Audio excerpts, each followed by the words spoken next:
Hello ladies and gentlemen, this is our first video lecture for Chapter 10, which is sectional conflict leading up to the Civil War. So just for you to view or to look at, these are our objectives, things that we should learn throughout this chapter.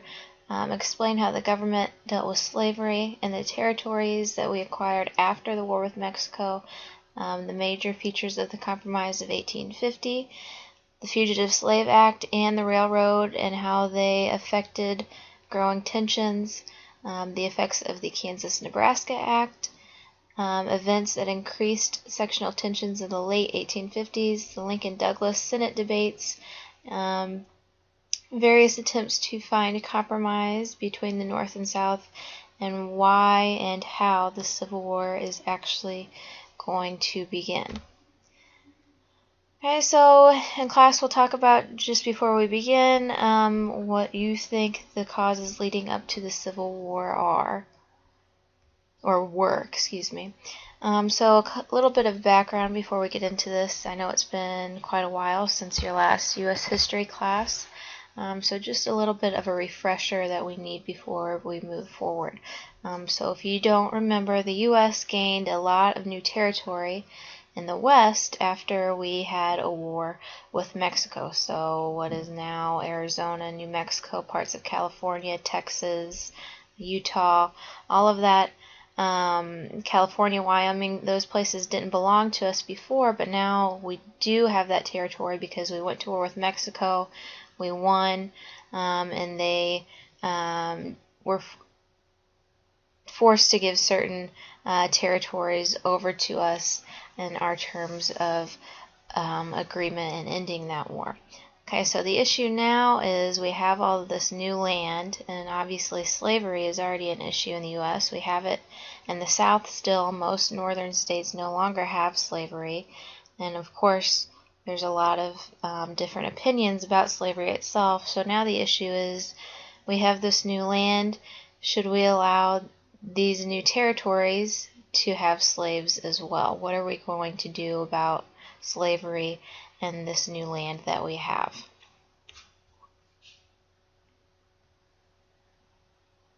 Okay, so slavery and westward expansion. 1846, a Democratic representative in Congress, his name is David Wilmot, comes up with a proposal that there should be no slavery, absolutely no slavery in our new western territories. That is not an option. This idea doesn't pass. The Senate refuses to vote on it because they know it's too controversial of an issue. Even the proposal itself angered Southerners who are in favor of expanding slavery westward. And now we know that there's an issue on our hand that's been coming for a long time now between the North and South. The slavery issue is finally coming to a head, and we have to actually deal with it. Okay, of course, some people argue that Congress really has no right at all to ban slavery in territories. That should be something that is considered there and not in Congress. And as you can imagine, this issue is going to continue to divide people, mostly between the North and the South. Okay, so popular sovereignty. This is an idea that comes out of the debate over allowing slavery to expand westward. Lewis Cass is a senator from Michigan, and he says that citizens in those new territories that we have out west, if they are going to become U.S. territories, they should be able to decide on their own if they're going to allow slavery there. So they should be able to talk amongst themselves, to vote, and to decide for themselves whether or not they want to allow slavery to exist there. Okay, so this issue of popular sovereignty, slavery expansion, is already starting to shake up people within the different political parties. The Whigs is a very popular party up until the 1850s, 60s. They're already split over the issue. Some are anti-slavery, and some are not. We have a new party that's forming called the Free Soil Party, made up of different members of the Whig Party, people who are Democrats but also against slavery. The Free Soil Party is a group of people who are against slavery for a few reasons. One, because they don't think it's right; they think it's immoral.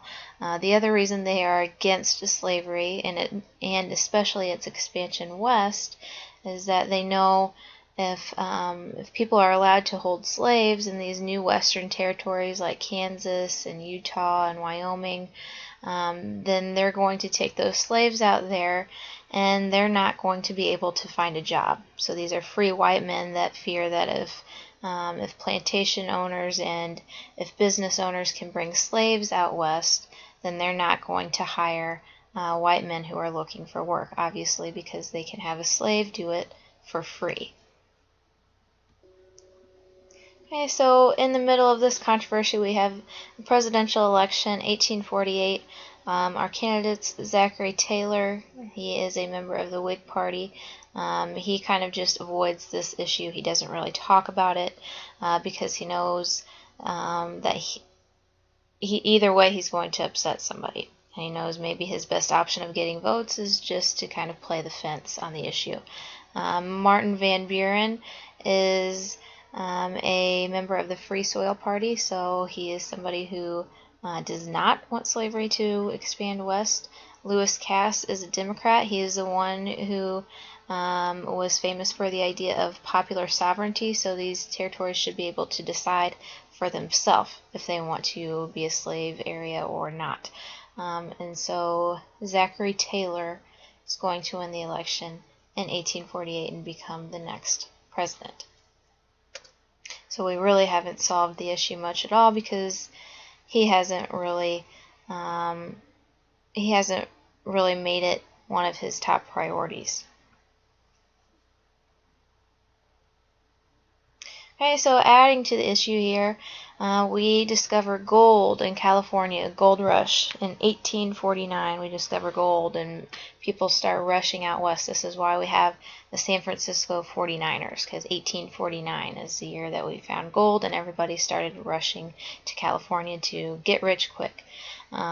So mining towns are booming. Men are moving out to California by large numbers, and California soon applies for statehood, mostly because there's so many people rushing out there.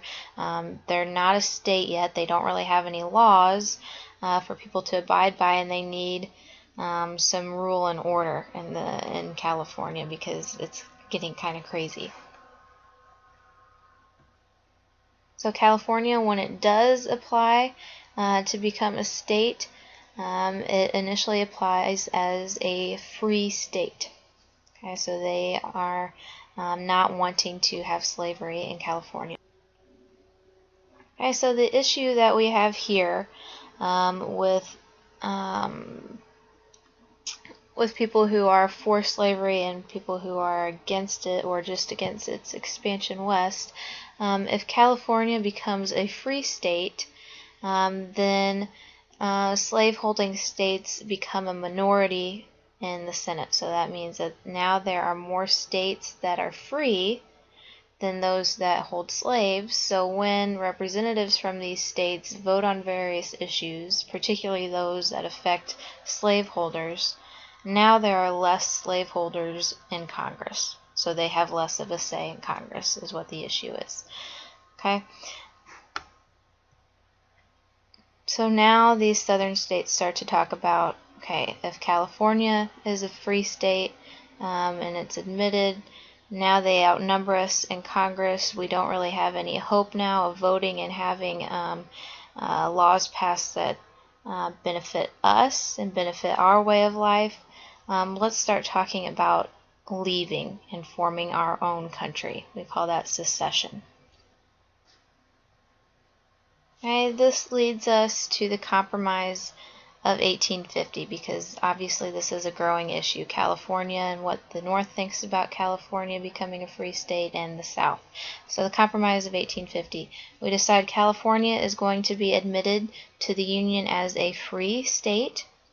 Okay, so California is a free state, but now we have a new law that is passed called the Fugitive Slave Act. And what the Fugitive Slave Act does, and we'll talk about this a little bit more later, is it says that any slaves that escape from the South and enter the North, previously, if they got to the North, they would be considered free, and they wouldn't really have to worry all that much about being kidnapped or being forced to go back south. Now what happens, the Fugitive Slave Act makes it a crime for anybody in the North who knows that a slave has escaped to not report them and to not help their slaveholder find them. So it makes it very difficult for slaves to escape to the North. It makes it a crime for any white people to help them, basically. And also with the Compromise of 1850, we have now popular sovereignty, which means these new territories out west, Nebraska, Kansas, they now get the option to vote on whether or not they want to become a slave state or a free state. Okay, we will stop there for now. This should be about what we talked about the first day in class. So next video we will pick up with Uncle Tom's Cabin, I believe. Okay, have a good day. I will see you in class.